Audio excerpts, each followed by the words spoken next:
चलिए, तो आज के इस क्लास 12 के लिए जो मॉडल सेट हम लोग तरफ लॉन्च किया गया है, और आपको बताए थे कि हमने मॉडल सेट जो 4 आपको दिए हैं और संभावित आपकी बिहार बोर्ड की परीक्षा 2021 में जो होने वाला है उसमें आने का चांस है, क्योंकि गेस होता है, हम लोग गेस करते हैं, कोशिश करते हैं कि 100% लड़े।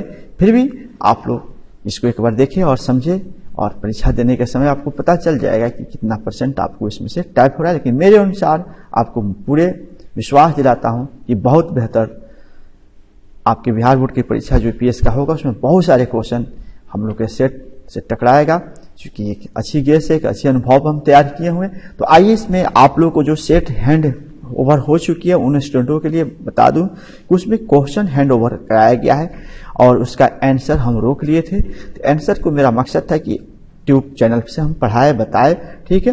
तो आइए इस यूट्यूब चैनल पर आपको आज पहला सेट जो है आपका सेट 2 दे चुके हैं, लेकिन जो पहला सेट होगा ईपीएस का वो आपको हम बताने चल रहे हैं। पहला सेट ईपीएस का होगा। ईपीएस के पहला सेट में जो क्वेश्चन है उसमें सबसे शॉर्ट क्वेश्चन है, जिसमें कुछ क्वेश्चन की संख्या ज्यादा रहता है, लेकिन उसमें आप वहां स्पष्ट रूप से निर्देश दिए होंगे कितना नंबर आपको बनाना है, कितना नंबर का लिखना है, कैन कुछ सवाल लिखना है, वो सारे निर्देश आपको सेट में उपलब्ध होगा। सिर्फ हम इस पर ऑनलाइन पर लेकर आया हूं फर्स्ट सेट का आंसर, और ये संभावना जाहिर करती कि फर्स्ट के सेट में आप निश्चित रूप से आप सर्टिफाइड होंगे, क्योंकि आपको सिर्फ वीडियो देखना है, कुछ नहीं करना है। देखिए, तो आंतरिक संसाधनों की उपलब्धता से आप क्या समझते हैं? देखिए, सबसे पहले आंतरिक शब्द समझिए। आंतरिक शब्द का मतलब होता है कि इंटरनल सोर्स, मतलब हमारे व्यापार में एक आंतरिक साधन होता है। जैसे आपके घर पर आंतरिक साधन क्या हो सकता है? जो आपके घर से खेती बाड़ी से आता है वो सब आंतरिक साधन है। यानी इंटरनल सोर्स से आप क्या समझते हैं? तो उत्तर में लिख रहे हैं इसके, आंतरिक संसाधनों की उपलब्धता भी एक महत्वपूर्ण घटक है जो व्यवसायिक अवसरों की पहचान में भूमिका निभाता है। प्राय व्यवसायिक अवसरों को 3 चरण होते हैं: परिवर्तन, विस्तार और विधिकरण। उपयुक्त अवसर तथा पर्याप्त दर से उद्यमी को उद्यमशील क्रिया हेतु प्रेरित करता है। देखिए, इंटरनल सोर्स एक ऐसा चीज है जो कोई व्यापार को चलाने के लिए, व्यापार को आगे बढ़ाने के लिए, व्यापार को विस्तार करने के लिए बहुत जरूरी होता है। लोग कहता है ना कि घर में अगर संपन्नता हो तो आगे बढ़ने में दिक्कत नहीं होती, उसी तरह व्यापार का इंटरनल सोर्स में अगर संपन्नता हो तो व्यापार को आगे ले जाने में ज्यादा दिक्कत नहीं होती है। लेकिन इसके लिए इसके पास पर्याप्त वित्तीय संसाधन होना आवश्यक है।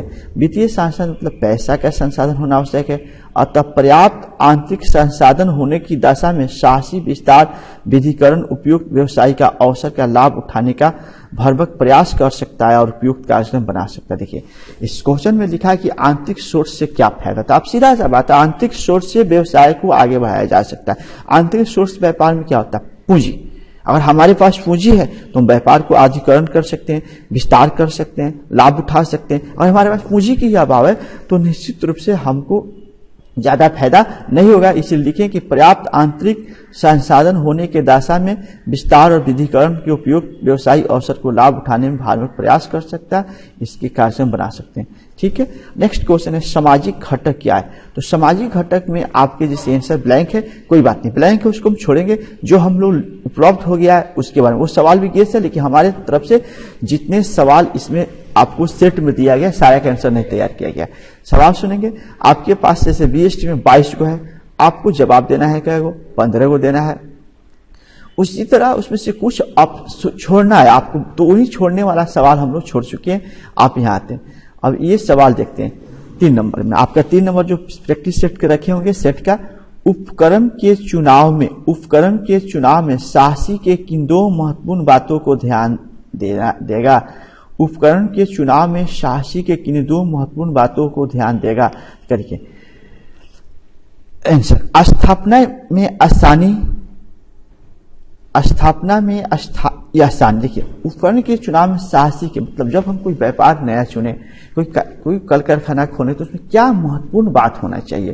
तो इजी फॉर्मेशन। यदि कोई उपकरण जल्द और आसानी से स्थापित करना हो तो, मतलब जल्दी से और आसानी से स्थापित करना, तो एकांकी व्यापार ठीक रहता है। मतलब देखिए, और हमको व्यापार करना है, जल्दीबाजी करना है और आसानी से किया जाए तो अकेला खोलेंगे, कोई इसमें पार्टनरशिप का झमेला नहीं जाएंगे, अकेला खोलेंगे, उसके काम की व्यापार करते हैं। साझेदारी फर्म के स्थापित करने के लिए समान मानसिक विचार वाले अन्य साझेदारों को लेना भी पड़ता है। समान विचार वाले, समझते हैं ना? समान विचार का मतलब होता है कि अब आप जो सोच रहे हैं उसी के समकक्ष वो भी सोचता है, आप जो करना चाहते हैं वही उसी के समकक्ष वो भी करना चाहता है, उसी को समान विचार बोला जाता है। तो समान मानसिक वाला व्यक्ति को खोजना पड़ता है। तो बहुत बार कभी कभी दिक्कत हो जाती है, नहीं वैसे लोग मिल पाते, कोई बात नहीं है। सहकारी समिति या संयुक्त पूंजी वाले कंपनी स्थापित करने के लिए अनेक वैधानिक औपचारिक पालन करते हुए पंजीकरण कराना पड़ता है। जैसे अब कंपनी खोलना है, तो जो कंपनी अब इश्यू ऑफ शेयर पड़ते हैं तो वो खोलना होगा, तो उसके लिए बहुत सारे नियम है, कानून है, उसको पालन करके पंजीकरण करना पड़ता है। अतः शासी को सोच विचार कर किसी एक का चुनाव करना चाहिए, क्योंकि सभी स्वरूप अपने अपने गुण और दोष होते हैं। राइटर करा है एकांकी व्यापार का भी गुण दोष है, साझेदारी व्यापार का भी गुण दोष है और संयुक्त व्यापार का भी गुण दोष है। तो जो आपको लगे उसमें वही सोचना चाहिए। इसका नेक्स्ट पॉइंट है व्यवसायिक क्रियाओं के प्रकार में कह रहा है साहसी अपने व्यवसायिक क्रियाओं के अनुरूप ही उपकरण का चुनाव करना चाहिए। व्यापारी छोटे स्तर का तो व्यक्तिगत सेवा, जैसे नाई, दर्जी, जोहर संबंधित हो सकता है। मतलब हम छोटा ट्यूशन पढ़ाते हैं, कोई दर्जी के काम करना चाहता है, कोई नाई है, कोई बढ़ई, तो छोटा एकांकी व्यापार चयन करेगा। यदि कोई व्यापार बड़े पैमाने पर हो तो साझेदारी को ठीक रहेगा। इस प्रकार और बड़ा हो तो कंपनी में जाना पड़ सकता है। अब करा अनुपात की परिभाषा दीजिए। नेक्स्ट हमारा जो पॉइंट है अनुपात का परिभाषा दीजिए।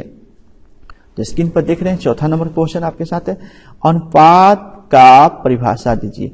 अनुपात क्या होता है? देखिए रेशियो आप बहुत बार पढ़े हैं।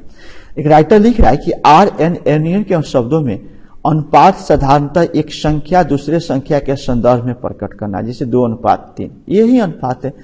एक संख्या दूसरी संख्या के भाग देकर ज्ञात किया जा सके। ठीक है। हॉटविलन कहता है कि अनुपात समांतर वित्तीय विवरणों से निकाले गए आंकड़ों को गणितीय शब्दों में दर्शाना, बिजनेस के हिसाब किताब को गणितीय अनुपात में समझाना ही अनुपात होता है। और अनुपात के बारे में ज्यादा कुछ आप लिख सकते हैं अपने से, उसलिए इसमें ज्यादा दिमाग लगाने की जरूरत नहीं है। 5वां क्वेश्चन आएंगे। 5 नंबर क्वेश्चन जो दिया है ध्यान सुनेंगे।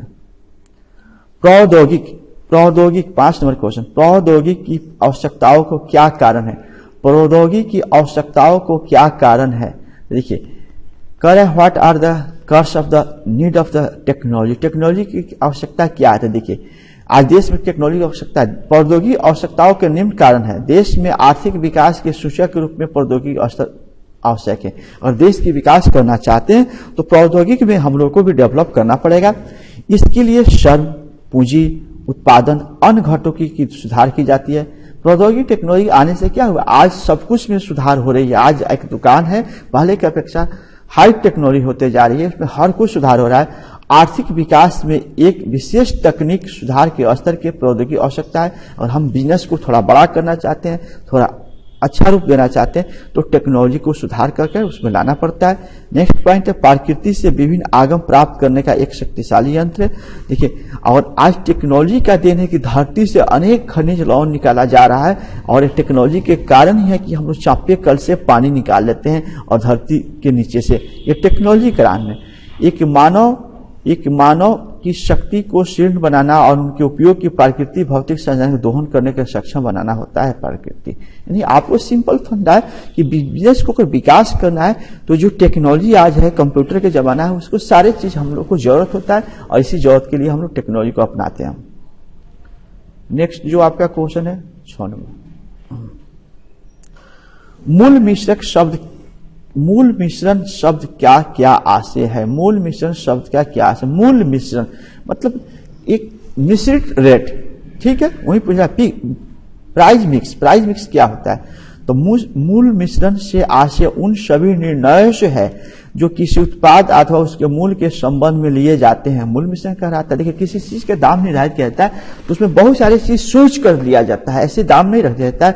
उसका भाड़ा, खर्चा, ऋण, पूंजी, सबका रेट जोड़कर रखा जाता है, उसी को मूल मिश्रण कहते हैं। मूल मिश्रण निर्धारण करने की विधि, मूल की नीति, मूल के संबंध में रणनीति, मूल के परिवर्तन के संबंध में, मान लीजिए मूल हम निर्धारित करते हैं तो कब उसका मूल परिवर्तन होगा, कब उसके मूल में वृद्धि होगा, ये सब चीज को हम केयर करेंगे। और नेक्स्ट क्वेश्चन है कोष प्रवाह विवरण क्या है।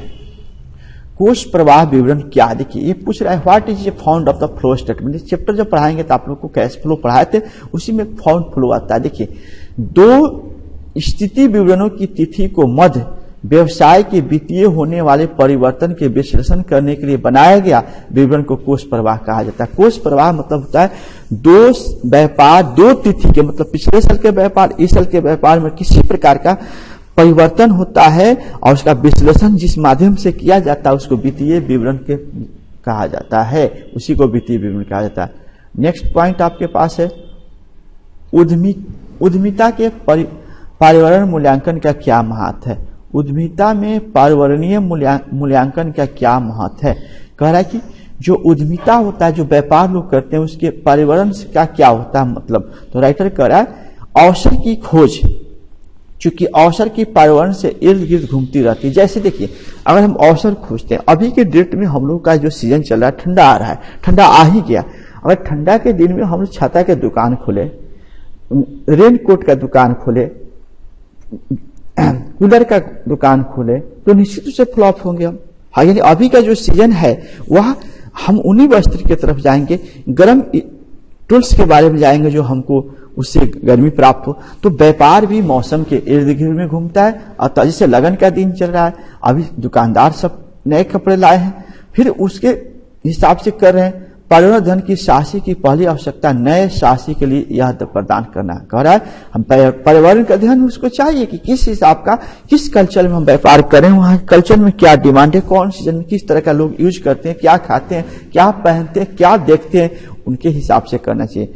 अस्तित्व बनाए रखने पॉइंट, आज के नित्य बदल सिर्फ परिस्थिति को, साहसी को अपना अस्तित्व बनाए रखने का एक कठिन कार्य, अतः उसे पर्यावरण के नब्ज को ध्यान में रखना होगा ताकि इसके आज का इन्वायरमेंट अगर कोई व्यापारी नहीं पकड़ पाता है तो फ्लॉप कर जाएगा। आज व्यापारी बहुत ट्रैक कर रहा है, आज बिजनेस ट्रैक कर रहा है, कपड़ा लता डिजाइन स्टाइल सब परिवर्तन हो रहा है, सब वही पर्यावरण का चीज है, उसी को सफलता प्राप्त करने में। अब देखिए एक साहसी को सफलता प्राप्त करने क्या होना चाहिए, एक साहसी को अपने अस्तित्व को बचाते हुए सफलता के आयाम को प्राप्त करना, यह भी तभी संभव है जब साहसी पर्यावरण गतिविधि पर बड़ी ध्यान रखे और इससे बदलाव के अनुसार करे। देखिए अभी का पर्यावरण युग क्या है, टेक्नोलॉजी का जमाना। अब देखिए अब आप टीवी आया, एलसीडी आया, एलईडी आया, अब पुराना टीवी का दुकान खोलिएगा तो नहीं चलेगा। पर्यावरण जो मांग करता है, जो कल्चर मांग करता है, उसके हिसाब से हम लोग व्यापार करेंगे तो बेहतर होगा।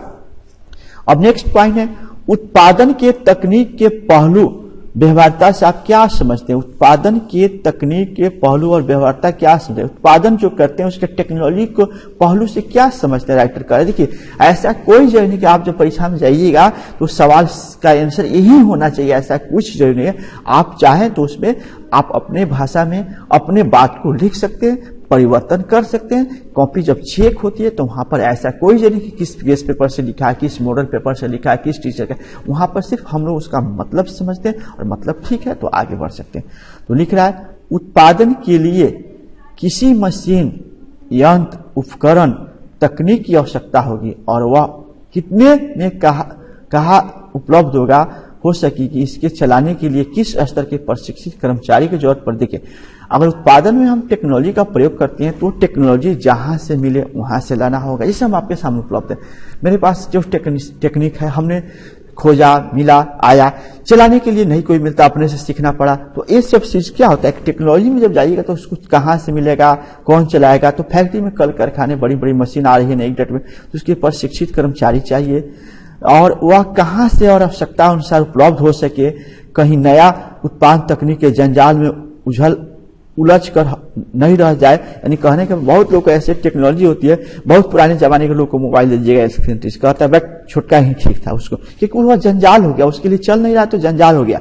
तो बहुत बार ऐसे नए टेक्नोलॉजी जब व्यापार में आती है तो उसको चलाने वाला, देखने वाला, उसको आसानी से बने तो बिगड़े तो बनाने वाला, वो सब नहीं उपलब्ध होता है। तो ऐसे लोग क्या करते हैं, बोलते हैं कि जंजाल है, बेकार है, इसमें बहुत परेशानी, पहले ही वाला मैनुअल ठीक था। इस सब चीज पर भी ध्यान देना जरूरी हम लोग के लिए हो जाता है। अब आते हैं नेक्स्ट क्वेश्चन की तरफ चलते हैं।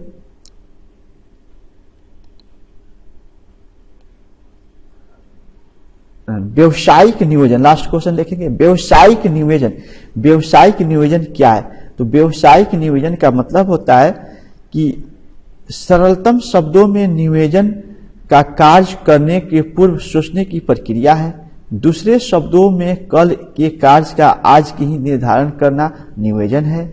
निर्धारित लक्ष्यों और उद्देश्यों के प्राप्त करने के लिए भविष्य में क्या करना है, क्यों करना है, किससे करना है, कब करना है, कैसे कराना है, किन किन साधनों का प्रयोग करना है, यही तो प्लानिंग है। बिजनेस में प्लानिंग क्या है?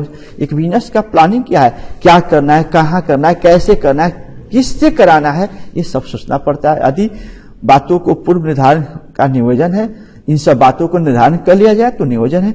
उपक्रम द्वारा निर्धारित उद्देश्यों और लक्ष्यों को प्राप्त करने के लिए विभिन्न विकल्पों हो सकते हैं। उनसे अपने सीमित उपलब्धता साधनों के अनुरूप सर्वोत्तम विकल्प का चयन किया जाना चाहिए, इसको नियोजन कहा जाता है। यानी आप समझ लीजिए कि व्यापार में छोटा हो बड़ा और कोई व्यापार करना चाहते हैं, उसमें जो प्लानिंग करते हैं वही नियोजन होता है। चलिए तो आज क्लास पर रखते हैं और फिर हम लोग नेक्स्ट इसका पार्ट लेकर आएंगे। तभी तक सभी का दिन शुभ मंगलमय हो।